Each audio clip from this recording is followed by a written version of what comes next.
¿Cómo dejar de ser esclavo de tu mente? Lo primero que nos tenemos que preguntar para saber si tenemos que aprender a ver cómo le hacemos para dejar de ser esclavos de nuestra mente es si verdaderamente somos o no. Y cómo darnos cuenta de eso es muy simple. Si la mente nos distrae de algo que nosotros decidimos hacer y no nos permite ser eficientes en esa tarea, definitivamente somos esclavos de nuestra mente. Y esto se puede dar de muchas maneras. Si dices que te vas a enfocar en algo, si dices que vas a lograr algo, y por tu mente terminas no haciendo eso, entonces, en vez de que utilices tu mente y tu ego como una herramienta al servicio de la plenitud de tu alma, estás siendo esclavo y sufriendo las consecuencias de no tener el control. ¿Qué significa tener el control? No siempre hemos sido esclavos de nuestra mente. Cuando nacemos estamos libres de ego. Es algo así como una experiencia directa y pura. Después empezamos a poner el filtro del lenguaje. A través del lenguaje estructuramos nuestra realidad. Entonces es algo, por supuesto que muy bello. Es una bendición que tengamos el lenguaje como herramienta. Pero con ese lenguaje que adquirimos, que absorbemos literalmente como esponjas, vienen muchas ideas, muchas creencias, muchas maneras de ver la vida adjuntas a todo el lenguaje que adquirimos. Y formamos el ego a través de todo nuestro contexto social, familiar, nuestras historias, nuestro nombre. Y ese ego es algo también que es una bendición, pero es como una espada de doble filo. Y definitivamente podemos vivir el cielo del ego o podemos vivir el infierno del ego. Pero siempre llega un momento en el que crees que eres lo que piensas. Y esa es la trampa del ego, la ilusión de ser pensamiento, que todos en algún punto de nuestra vida experimentamos. De alguna manera tenemos que encontrar el regreso a casa. Tenemos que recordar que no somos pensamiento, que somos ¿qué? ¿Qué somos? Entonces sale la pregunta, si no soy mis pensamientos, entonces ¿qué soy?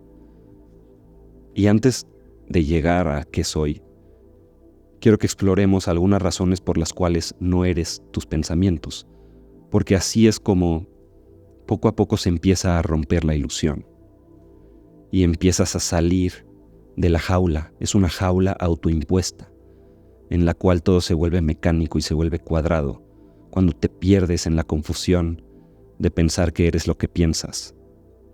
Y además que trae una carga muy profunda que es que si se acaba mi facultad de tener pensamiento, entonces se acaba mi identidad.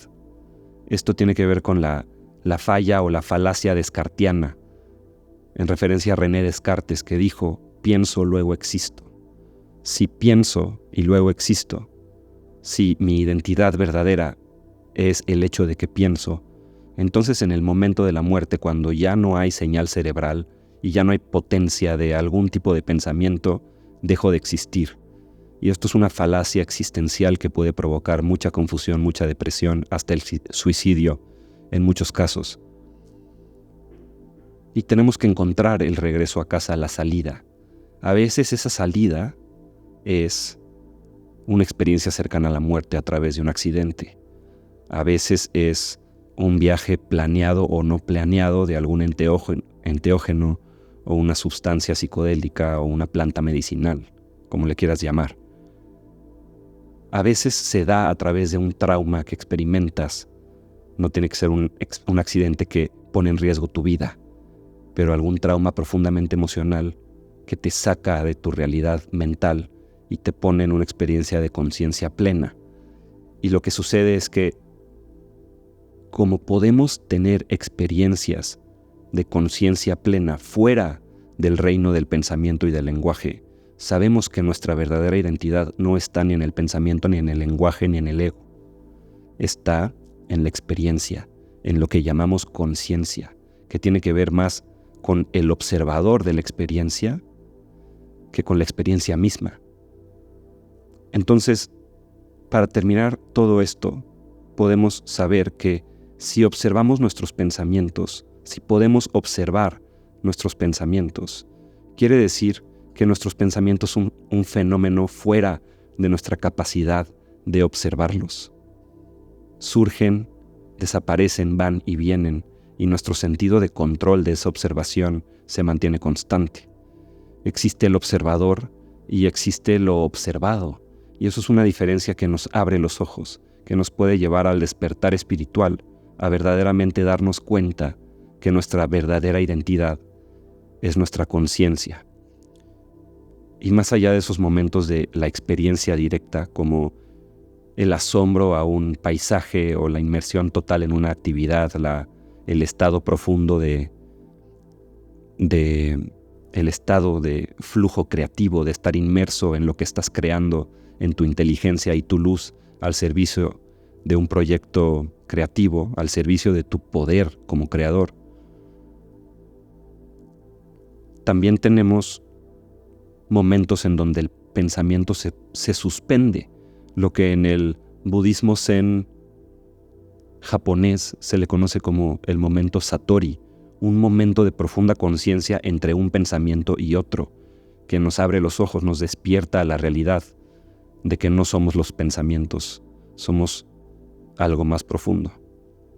Y el pensamiento lo debemos de ver como una herramienta que podemos usar intencionalmente, utilizar, poner al servicio de nuestro plan de vida. Y eso quiere decir que no somos nuestros pensamientos. Eso también implica que somos el usuario, no la esencia de lo que usamos. Entonces, la conclusión de todo esto es que como podemos observar nuestros pensamientos y podemos experimentar la realidad sin ellos en muchas diferentes facetas y ejemplos, podemos encontrar que existe la experiencia de la realidad fuera del pensamiento y podemos utilizar el pensamiento como herramienta. Podemos llegar a la conclusión de que nuestra identidad no es nuestros pensamientos de muchas maneras, por muchas vías lógicas de deducción crítica. Somos la conciencia que percibe y utiliza el pensamiento para tener esta experiencia de ser conciencia teniendo una experiencia humana. Por lo tanto, hay una diferencia abismal entre si estamos conscientes de esto o no, si nos damos cuenta de la diferencia de estos dos fenómenos o no. Y lo ideal es que encontremos maneras de recordar esto una y otra vez, porque es información que el ego está diseñado para olvidar y regresarnos otra vez a esa ilusión, a esa trampa, y de repente ya estamos en un tren de pensamiento que nos llevó a lugares que no teníamos intencionados, o peor aún, que nos hizo sentir cosas que no queríamos sentir, o peor aún, que nos hizo hacer cosas que no queríamos hacer.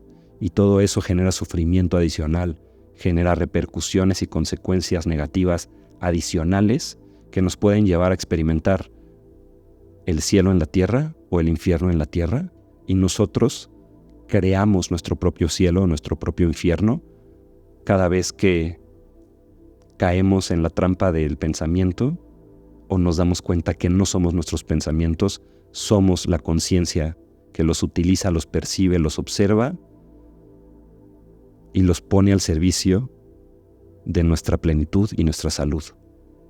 Eso es lo más importante.